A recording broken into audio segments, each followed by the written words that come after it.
So there you go, we got here the second layer of the inner frame, where the chest parts here are already added, shoulder armor are added, the head is now prepared and applied on the neck socket.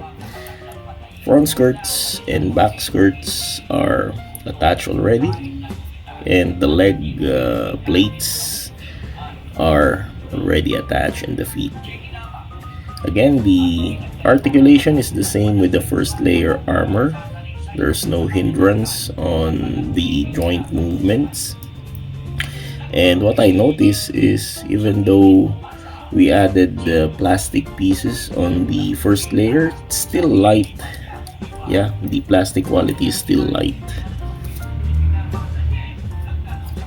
Very nice, and I really like the silver parts there.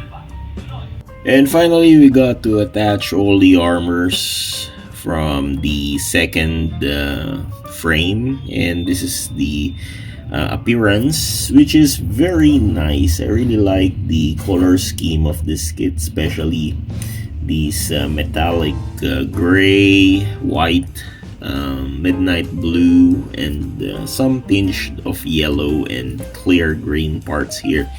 And what you will notice here is I utilize the transparent pieces, which I made or applied on the right extremities for the upper and the lower extremities. So there we got to see different shades. So I just wish that they included symmetrical part for this. So you got to utilize if you want to make the whole kit transparent, you can do so, but they just did or include one runner for this transparent pieces here. But this still look nice. It breaks the monotonous color of this kit. So we got to have this very exciting thing here.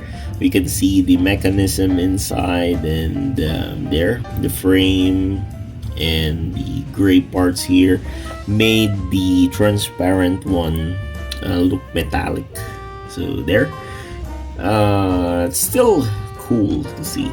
Okay, so for the articulation, actually the articulation didn't have any issues after we attach all the pieces here. So in the part 1, I show you how the inner frame or the core frame or the first frame can move, but still this one still can move freely. So let's just, by the way, before I remove, let me show you the appearance of the backpack here. So we got here this kind of backpack, and we got this kind of dragoon set attached on the butt flap. So this looks like the Zwerg, from the Gundam Wing, the Endless Waltz version, where the Supernova attached the Zwerg thing on the Gundam Wing. So it looks like that. And this act as Dragoons, by the way, let's just review it. Okay, so the Dragoons here has this very nice attachment on the back, but this one is very loose, so I might see, it's very loose here, so I might put some joint tightening pen or mighty band thing on this part here to make it stiff, a bit stiff. Okay, so the Dragoons is very simple. So you can detach this thing, and there it can float in the air like that, or in space. And there we got handles. By the way, the handles are so stiff that I cannot remove it even though I use pliers there, so I decided not to remove that. By the way, those handles can be held by the hand of this kit, and it can act as rifles, beam rifles. But for me, it's not necessary because this thing has so many weaponries like the rifle and the giant rifle, which we will discuss later. Okay, so there we go. I just removed the dragoons from the butt flap there, so there is no hindrance on the movement of the skid. So still the butt flap can raise like that, front and side skirts can raise like that, and there we got to raise this leg here just like what we did in the first layer frame. So there's no what you call this, there's no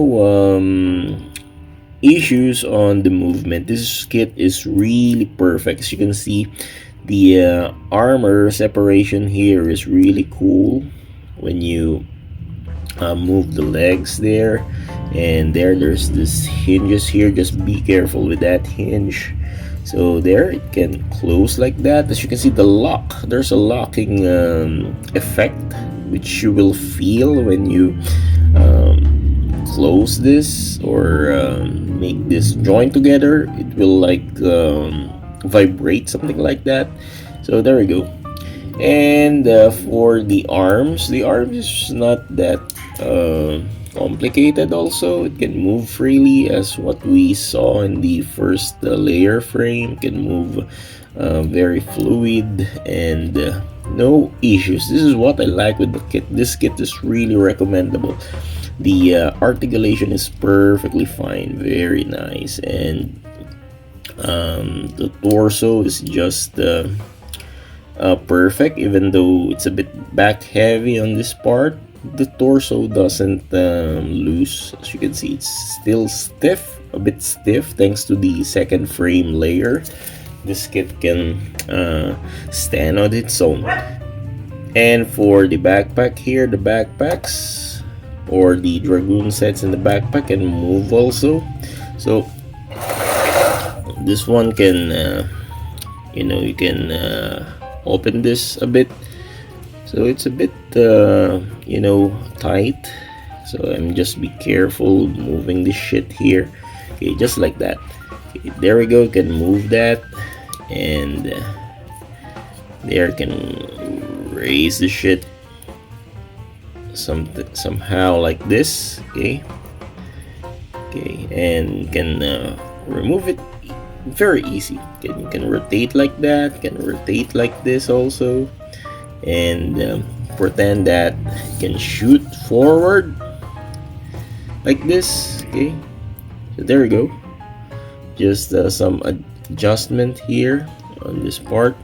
Okay, and pretend you can shoot forward like that, or you can remove the whole thing, also, and make it float in the air like the dragoons together with this shit here. Okay, so they can float together. And by the way, there's a connector where you can connect those Zverg thing on this thing, but I didn't I already keep the connector, so I'm not focusing on this dragoons here. Okay, so for the hands, I was very happy to know that this kit is somehow a product of the Dalin model kit, so the Dalin decal, because here on the I just realized on the manual that this is a Dalin decal hands. These are Dalin decals, and you can see I just I use the A part here, the A8 part, the connector for the hand, and these are the Dalin hands. So the regular hand, the 3.0, and the Dalin claw set, so the hand claws. Okay, so this is the code for those piece, this third-party piece here. So there, these are all Dalin decal parts. So the backpacks here are made by the Dalin Decal, and I know that this thing is also a Dalin Decal. The DLK means the Dalin model kit, like that. So I already prepared this shit here, this hand. This is from the Dalin Decal, and this part here is for the attachment. So let's just attach like that. Attach this shit here. Okay, so there we go. We got the Dalin Decal hand, and there's the connector. There, it's very tight. Okay, and so we got to use this thing here. We got this connector piece. There's the connector piece, and this is the gun. Okay, by the way, the gun is really nice. It's really cool. You can attach the beam saber. So this is the beam saber. By the way, you can remove it by this one is the supporting piece, and this is the beam saber. Okay, how can I? Okay, just pull it gently. Okay, there we go. So there, this is the gun, the regular gun, and the beam saber. So the beam saber looks like this. Okay, very cool beam saber. And since we got here the Dalin Decal hand, and good thing this handle here has the Dalin Decal adapter piece here. We can easily put this like this. Okay, and there we go. We got the Dalin Decal handle perfectly fine for this kit, just like that. Okay, and let's attach it there. Okay, let's remove first the whole arm for you to appreciate this shit. Okay, so there we go. But the angle is really odd. Okay, the angle for this thing is really odd, so maybe anyway, let's just check if this will fit. So there we go. I already attached the hand, which I did some modification at first because this is really tight. So good thing that it fits well. So the Dalin Decal hand is now perfectly fine with this kit. And let's just attach the hand. So this is the tab here. I'm attaching the tab. Okay, so this gun here should be attached on this manner, like this.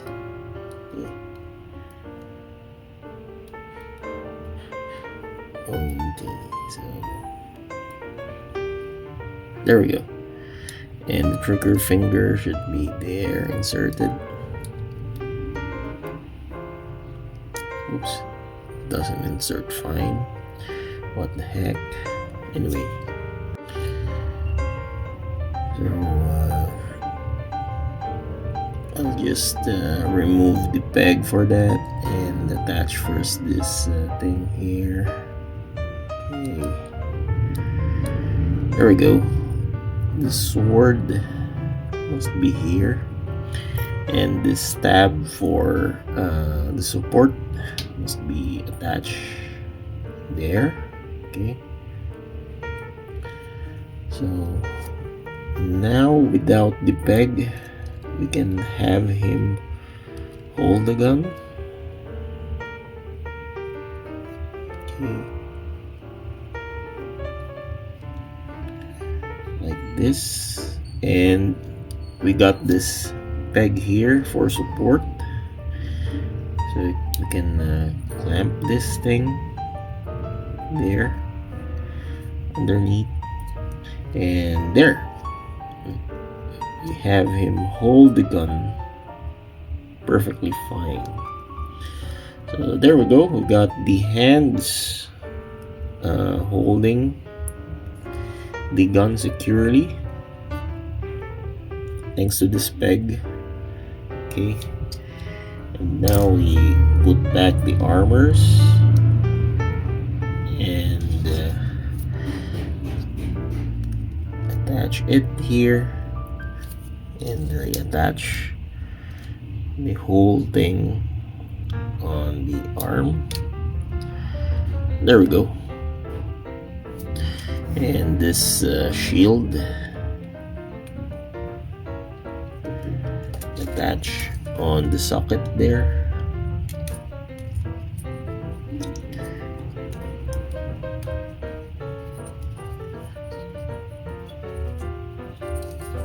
There. So now he's holding the gun perfectly. So no fitting issues and no weight issues on that. And this one, the other one for the gun here, this is very huge. So the other gun here is very huge, and there it can extend further like this.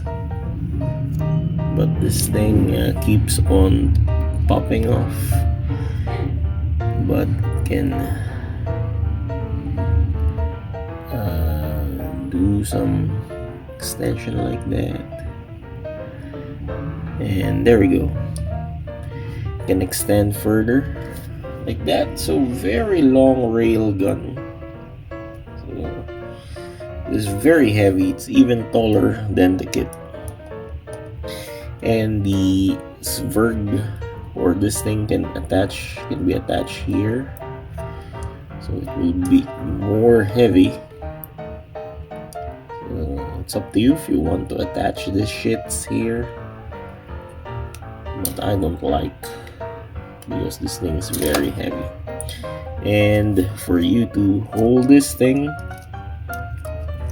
sad to say, there's no more support there. So we just need to rely on the peg for this. Okay, so now he can hold the gun, but it has a strain on the joint, on this elbow joint, and so he cannot raise it up.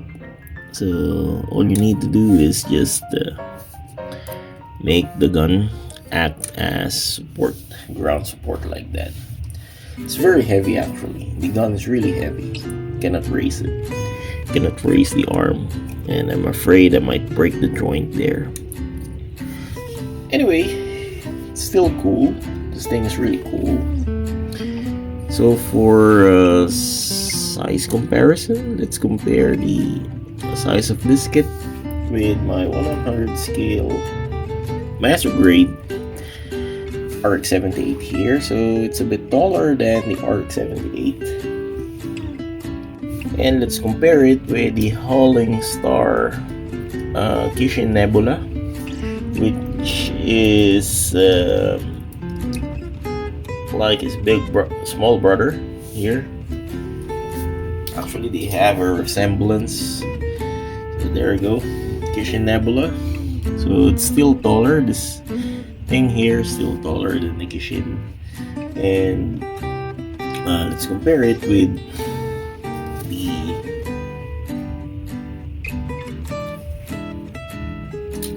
Aerial Gundam.